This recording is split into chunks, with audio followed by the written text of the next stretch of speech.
Let's fast forward. Now we got the Bad Boy Reunion tour. You DJ'd the second night of the Bad Boy Reunion concert. So how did that even happen? How did, you link up with Puff again and, Puff and the family to, be a part of that night? What happened was that how everything first got started was when Puff did the interview with Funkmaster Flex on Hot 97. And he was announcing this concert. My Instagram and Twitter started blowing up from just my regular followers, just people that follow me. And they was all hitting me saying, "C, you should do this concert. You should be the one DJing this concert. You have to DJ this concert." And at first I kind of was like, that's just the followers or the fans, trying to rile me up. But they just constantly was hitting me 2-3 days straight about, yo, you got to be the one that DJ this concert. They was atting Diddy. At me and just kept pushing the issue. So I went to Sean Prez first, who works at Bad Boy and of course Global Spin 360. Shout out to Sean Prez. I went to him first and said, "Yo, I want to DJ the Bad Boy concert," and he told me immediately. He's like, "Yo, Funkmaster Flex is doing the first night," And at that time there was only one concert. There was not a second concert that was announced. There was only one concert. So he's like, Flex already put his bid in. So I was like, he beat Flex. He beat Flex. And Flex is my brother. So I was like, Yeah. But at the same time, I was happy because it's like, it should be somebody that was represented, that represented the Bad Boy era for that time frame, and Flex was definitely a true representative for Bad Boy at that time frame. So when I heard it was Flex, I was, as a DJ, Flex is my brother, but as a DJ, you get a little envious about it, but then you're happy at the same time because it's still the right person that should be there. Right. But then when I heard about the second show, and then the second show was on Biggie's birthday, then I called Sean Prez again, and I was like, "Yo, Prez, y'all got a second show and it's Biggie's birthday." And I told Prez on the phone, I said, "Look, if this was just a Bad Boy concert, I wouldn't even want to DJ. I don't even care. But this is Biggie's birthday. I gotta be on the bill. You need to hit up the big homie Diddy, and and we need to make this happen." So Prez was like, "Well, look, why don't you do an email with me, you, and Diddy, and let's start the dialogue." And that's what I did. I emailed Diddy. I emailed Sean Prez. I emailed D-Rock. D-Rock is a cat that used to roll with Big, who rolls with Diddy now. And I did an email with all three of them, and I just stated my case. I'm like, the 21st is Big birthday. I should be the one DJing. It should be only right. I mean, I did it in a professional manner. And Diddy hit me immediately back. Right back. He was the first one to hit me back out of that thing. And he was like, "You're right. We're going to make it happen. Give me a couple of days to kind of finalize everything. We're going to make it happen." That couple of days turned into like a week, so I started getting a little nervous, like nobody was hitting me back or whatever. So I followed up, and then Diddy hit me back again and was like, he put me in touch with James Cruz, one of the head cats at Bad Boy, and that's how it happened. And James Cruz gave me the call and was like, "You're gonna DJ on Big's birthday," and I try to keep my cool. Keep my cool on the phone, but it was just, it was. To get that news was very exciting because, like I said, for it to be Big's birthday and it's in Brooklyn at the Barclays, there's only one man that could be on that bill, and that's me, the finisher. So I got to thank Diddy, I got to thank James Cruz, I got to thank D-Rock, and I got to thank Sean Prez for making that happen for me to DJ that concert. I already know how that conversation with Prez on the phone went. He's probably like, "What up, C?" Yeah, I mean, me and Prez always have conversations, and me and Prez I always give him suggestions about certain things and so on and so forth. And we always, I've known Prez for years. So when I told him about when I said it should be me, he was like, he didn't even like back then. He was like, "Absolutely, it makes sense. It gotta be you. I'm gonna talk to the big homie. Let's start the email trail." So I'm on it. Don't worry about it. Right. He was like, "You email first, and I will knock it down for you." And that's how it happened. Crazy. That's how it happened. Shout out to Prez. Good job. Yeah. Prez made it happen. I think I made the right necessary steps. Hit Prez first.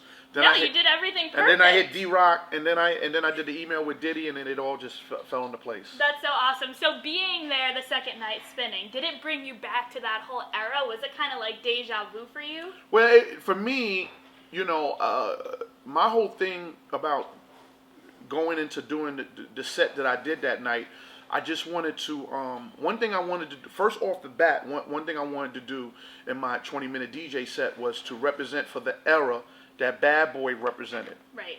So what I mean by that is, and I got to keep it funky, anti-ratchet, the anti-ratchet era. You know, the 90s, early 2000 era, which mostly represents the core of the Bad Boy regime. So that was my first part of handling what I was going to do in my set, the type of music that I was going to play. Then I started thinking about other things, about what Bad Boy members is not going to be represented that night. So I did a set for Shine, I did a set for G-Dep, I did a set for Loon, I did a set for Craig Mack. Later on, I found out that there was a video that Shine did where he performed from Belize, but that was another approach, representing for the Bad Boy members that wasn't going to be represented that night for whatever reason. And then to also salute Biggie's family, which I did at the end of my set, which was to, you know, it's Biggie's birthday, but let's salute Tiana Wallace, Biggie's daughter. Let's salute CJ Wallace, Biggie's son. Let's salute Valella Wallace, Biggie's mother, you know, because they're all a part of Big's birthday celebration and Biggie's life as well. So all of those things I wanted to include in my set, and not just to make it me just DJing and playing records. I wanted to make it a show. Right. I wanted to make my DJ set a part of the actual show, so it wouldn't make it seem like I'm just playing records or just, you know, I just wanted to make it special. And of course to represent for Big for his birthday, which I did, and play some Biggie joints that I knew that they wasn't going to play at the concert. So all of those elements, that's what I came in with as far as delivering my set that night. Now, I wasn't there the second night, which is when you DJ, but I went to the first night. But on his Instagram, you have so many videos, and it is just bananas. Like, it's just a vibe. Like, I feel like I was sitting in the crowd, like, yeah! Yeah, I had my boy, shout out to my boy Hollywood. I had him film my set right on my phone. Because, you know, it's funny, like, I didn't even though I knew I was DJing that Saturday, the 21st, on Big's birthday, I didn't even get the call of what time to be there until like 1 or 2 o'clock that afternoon. And then I get the call like, okay, be here at 5:30. And then I'm like, well, can I bring one person with me? Yes, you can bring one person. And so once I knew that my boy Hollywood could roll with me, then I was like, okay, we're going to put this on my gram. We're going to put this on the Snapchat. And that was my first day using Snapchat. And it's crazy because I've been on Snapchat ever since it's been, you know, everybody started talking about it. So I took my name, but I never used it because I always was like, I want to use it for a special occasion.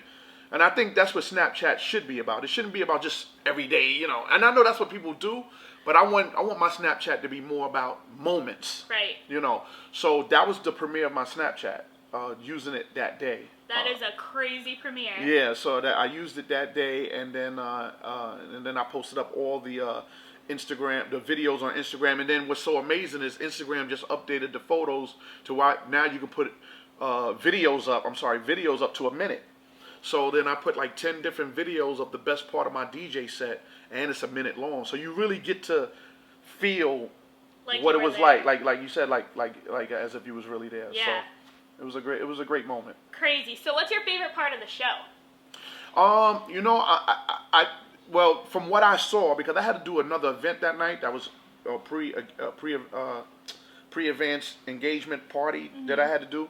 But from what I saw, when DMX came out on the second night, and I know that was the same moment that Jay-Z came out the first night. It was around the same time of the show. But when DMX came out on the second night, was bananas. And he did he did like 5 songs and just went crazy. And that was like the highlight. And but there was other moments. I love Total. I love when Total came out and did they thing. When they do the Diddy Bop? Yeah, the original Shmoney dance. The original Shmoney dance they did. That's really what it is. Right. And you know who else did a great job? Carl Thomas. Carl Thomas did a great job. I was there for his show. He did a great job. Faith did a great job. So I only saw like maybe the first half of the show, but DMX was probably the biggest highlight that I saw while I was there. Crazy. So when you are listening to jams in your spare time, whatever, when it comes to Bad Boy era music, what are like your go-to songs? I mean, the Benjamins. I mean, the Benjamins is just, when you talk about the Benjamins, that's like a timeless hip hop classic. I mean, I don't care how young or how old you are. I think the Benjamins, it just speaks to all walks of life, all nationalities. Everybody wants the almighty dollar. Everybody's trying to get out there to make more money than they already have. So I think that's probably hands down the greatest bad boy record that's ever recorded. But my top three would be the Benjamins, Juicy by Biggie, and Flavor in Your Ear. And the reason that I picked Juicy and Flavor in Your Ear is because those are the first two releases those are the first two records that Puff put out ever from Bad Boy, was Flavor in Your Ear and Juicy. So if it wasn't for Flavor in Your Ear and Juicy and what those records did to start the Bad Boy era, who knows where Bad Boy would have been. If it wasn't for Big Mac.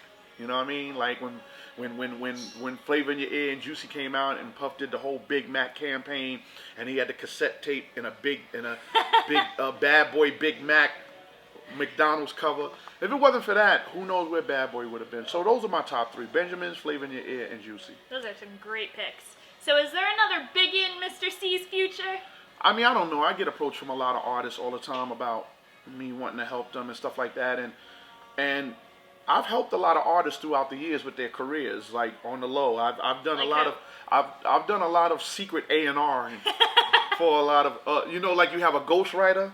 I've been ghost A&Ring for a lot of artists throughout the years. I think we just discovered a new job title. A ghost A&R? Yeah. I've done that for a long time for a lot of artists. But I don't know. I mean, I'm so much into just concentrating on me and my brand and what I represent as a DJ and as a personality. I don't know if I'm even in that realm of trying to look for any artist. But the one thing I don't ever do is I don't ever not listen. So if I hear something or if somebody brings something to me, I have a saying.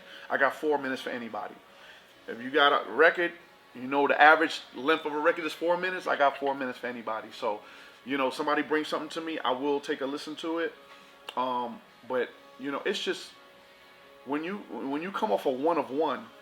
From Big, you come off a one of one. It's hard. It is very, very hard to say I'm going to do, I'm going to follow up with this, because I'm batting 1,000. I'm one of one. You know what I mean? Like, but like I said, I have done a lot of ghost A&R for artists, and and I love doing that because it's to help artists out and give artists.